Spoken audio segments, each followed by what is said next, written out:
ಕೆಲಸ ಹುಡುಕೋಣ ಅಂತ ಹೊಸ ಕೆಲಸ ಹುಡುಕ್ತಾ ಇದ್ದೆ. ಆವಾಗ ವೀರಣ್ಣ ಅವ್ರ ಮನೇಲಿ ಡ್ರೈವರ್ ಕೆಲಸ ಖಾಲಿ ಇದೆ ಅಂತ ಗೊತ್ತಾಯ್ತು. ನಾನು ಹೋಗಿ ಅವ್ರ ಹತ್ರ ಕೇಳಿದೆ. ಅವ್ರ ತಕ್ಷಣ ಕೆಲಸ ಕೊಟ್ಟರು. ನಾನು ಸೇರ್ಕೊಂಡೆ. ಓ, ನೀನು ಹೋಗಿ ಕೆಲಸ ಕೇಳ್ದೆ, ಅವ್ರು ನಿಂಗೆ ಕೆಲಸ ಕೊಟ್ಬಿಟ್ರು? ಹೌದು ಮೇಡಮ್, ನಿಜ ಹೇಳ್ತಾ ಇದ್ದೀನಿ. ನೋಡಿ ಮೇಡಮ್, ನಮ್ಮ ಯಜಮಾನ್ರು ವೀರಣ್ಣ ಅವರಾಗಿರಲಿ, ಅರ್ಚನಮ್ಮ ಅವರಾಗಿರಲಿ, ಹಾಗೆ ಅವ್ರ ಅತ್ತಿಗೆ ಅವರಾಗಿರಲಿ, ಅವರೆಲ್ಲರೂ ತುಂಬ ಒಳ್ಳೆಯವರು.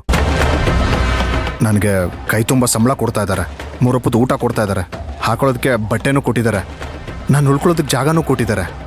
ಮನುಷ್ಯ ಬದುಕೋದಕ್ಕೆ ಇದಕ್ಕಿಂತ ಇನ್ನೇನು ಬೇಕು ಹೇಳಿ? ಸರಿ ಸರಿ, ಇಷ್ಟು ಸಾಕು. ಆದ್ರೆ ನೀನಲ್ಲಿ ಕೆಲ್ಸಕ್ಕೆ ಸೇರಕ್ಕೆ ಬೇರೆ ಏನೂ ಕಾರಣನೇ ಇಲ್ವಾ? ನೀವೇನು ಮೇಡಮ್ ತಿರ್ಗಮುರ್ಗ ಮತ್ತೆ ಅದನ್ನೇ ಕೇಳ್ತಾ ಇದ್ದೀರಾ? ಡ್ರೈವರ್ ಕೆಲ್ಸಕ್ಕೆ ಸೇರ್ಕೊಂಡವನಿಗೆ ಬೇರೆ ಏನು ಕಾರಣ ಇರುತ್ತೆ? ಹೌದಲ್ಲ, ಅರ್ಚನಾ ನೋಡಕ್ ಶಾಂತಿ ತರನೇ ಇದ್ದಾಳಲ್ವಾ?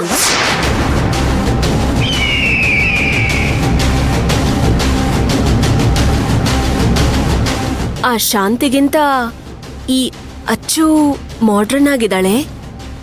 ನೀನು ಮೇಡಮ್ ಮೇಡಮ್ ಮೇಡಮ್ ಏನ್ ಮಾತಾಡ್ತಿದ್ದೀರಾ ನೀವು?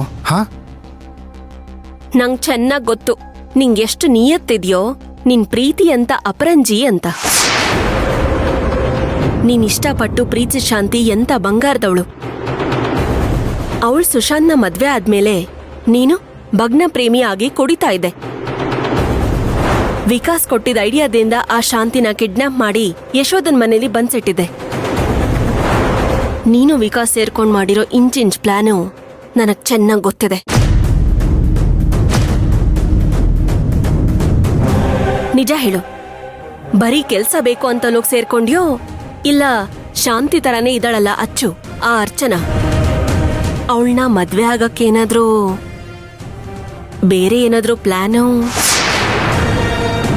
ಹಾಗೆ ನಾನ್ ಪ್ರೀತಿಸ್ದವಳ ತರಾನೇ ಇದ್ದಾಳಲ್ಲ, ಹೇಗಾದ್ರೂ ಮಾಡಿ ಬುಟ್ಟಿಗೆ ಹಾಕೊಂಡು ಮದ್ವೆ ಆಗ್ಬೇಕು ಅಂತೇನಾದ್ರೂ ಪ್ಲಾನ್ ಮಾಡಿದ್ಯಾ?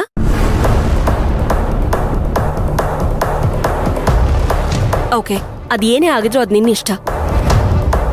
ಆದ್ರೆ ಇದ್ರಲ್ಲಿ ನಂದೊಂದಷ್ಟು ವಿಷಯಗಳಿದೆ. ಆ ವಿಷಯಗಳನ್ನ ಹೇಳ.